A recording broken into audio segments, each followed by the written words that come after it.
Hey guys! Today I'm so excited to get to talk to you about Moana 2.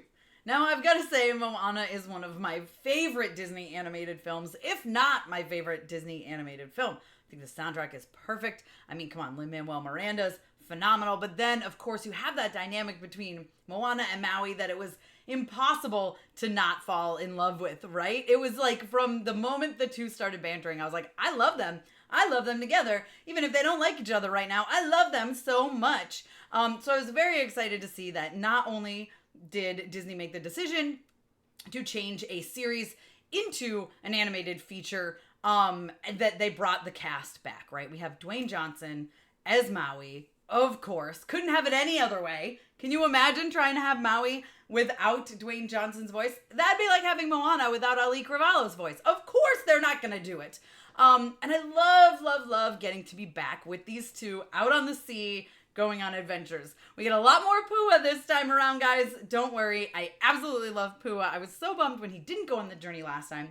So I was thrilled to have him go on the journey this time. And of course, Hey is just so silly and ridiculous. But again, absolutely love having the crew back together. This time around, though, Moana does have more people with her. She has more of a crew. So you get more characters involved and you get a deeper story because of that. And I really enjoy that because sometimes they will just bring in characters and they will do nothing.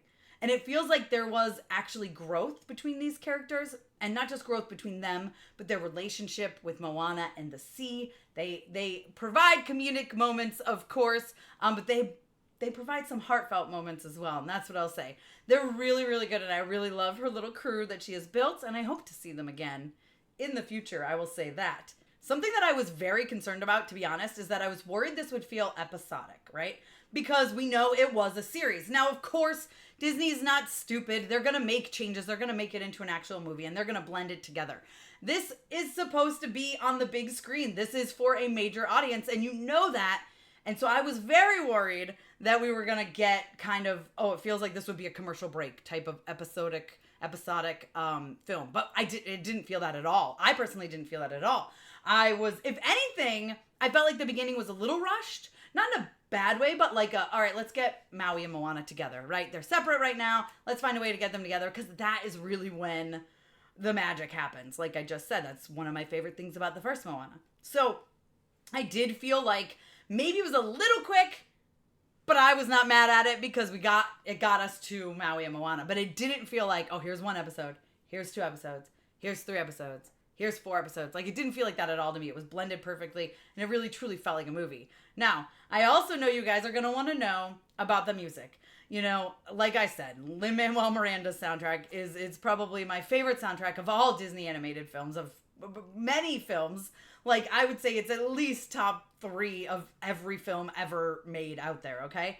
So, is this music as good as Lin-Manuel Miranda's? No. But Barlow and Bear do a really great job. There's some really powerhouse moments beyond, which you guys have heard. The end credit version, I promise you, the in-movie version is so much better. And I'm not saying that the end credit is bad, because I don't think it is. I don't think there's one bad song in this movie. But what I love about Beyond is just kind of what's happening in those moments. A lot of these songs are, as usually is done in a musical movie, they're there to bring the plot forward, right? To show you what is happening, to move along, to get you from one point to the next. And that is exactly what these songs do. They are really great. There's some fun ones. There's like 2 okay ones, but the rest are really, really good. There's 1 or 2 that I love. So this is what I will say. There's not a bad song. No, it is not Lin-Manuel Miranda music, but it's still really freaking good. And it's still a soundtrack I will listen to 100%. I collect vinyls. I hope that they put this soundtrack on a vinyl like they have in the past, because I will 100% buy it and I will 100% listen to it. But for now, I guess I will be stuck listening to it on Apple Music. And the story itself, really, really good. Entertaining, intriguing. Feels like, Moana has grown, of course. She has this little sister, which the 2 of them are so cute. The way they're big sis, little sis. Anything with sisters in it is always going to hit me right in my feels, because I have a sister and because I have 2 daughters. And so they have that sisterly relationship. So anything I see, no matter the age difference, is always going to get me. And that is exactly what Moana's relationship with her little sister did. There's certain moments of their relationship that had me tearing up. Lots that had me laughing. This little girl is so cute and actually reminded me of my daughter, my 11-year-old daughter, when she was a little bit younger. Very much so. Very much captured that spirit of being a little kid. And I liked that. And I think it was done very well. Because sometimes movies don't really know how to make a child act like a child, if that makes sense. So I think that was done beautifully.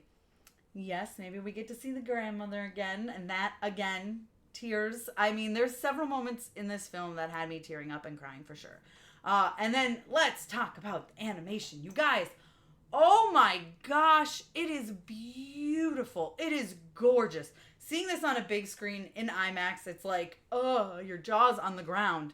I very much immediately was like, I could just get lost staring at this, the animation. It's so beautiful. The water, especially what they did there. It's so, so pretty. I did get to see it in 3D one time. I've seen it a couple times now. I did get to see it in 3D. I highly recommend checking it out in 3D if you can, because you truly feel like you are in the water. You are in that journey with Moana. You are completely wrapped in it. And, I really, really enjoyed it. I will say, it's so hard to talk about because I don't want to give spoilers, but there are two little things that bothered me. Just two little things that I was like, I don't know. Not like I can't get past it, but like, I'm going to think about that. And then, guess what, guys? There's a mid-credit scene. There's a mid-credit scene in this. Welcome to the Moana-verse. There is a mid-credit scene, and guess what? It addressed both of those two little things I was concerned about. I can't talk about them because they are spoilers, but I will say this is a meaningful mid-credit scene. Do not leave. Absolutely stay for it. And I am willing to bet if you have any slight issues with certain things that happened in the movie, it will be explained in that mid-credit scene. And now I am sitting on the edge of my seat waiting for Moana 3 because it has to be coming. I want to talk about another surprise in the mid-credit scene, and I won't. I'm sure some fellow journalists are going to talk about it and ruin it. I'm not, but I will say there's something else very, very, very, very exciting about the mid-credit scene, and you will know exactly what I'm talking about when you see it. So, overall, love having these two back. Love Maui and Moana. I mean, this movie works best when they are together, which is no surprise. But I do love Moana's new crew as well. And of course, her little sister, her community, her family. There's a lot that really, really hit me watching this movie this time around. The music is great. It is not perfect, but it is great. It is good. There's not a bad song in the bunch, in my opinion.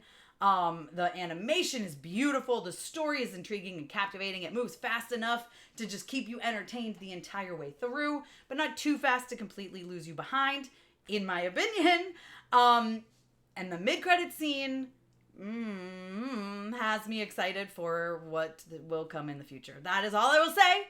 You guys let me know if you are excited for Moana 2 down below in the comments. Be sure to give me a thumbs up, you guys. Don't forget to subscribe and hit that notification bell so you don't miss out on more videos like this one. Now, Moana 2 comes out Wednesday, November 27th, just in time for families to go see it for Thanksgiving. And I really hope you check it out because I think, you guys, it is a worthy sequel. It's hard because Moana is so good, but I promise you, it's a worthy sequel, and I hope you check it out.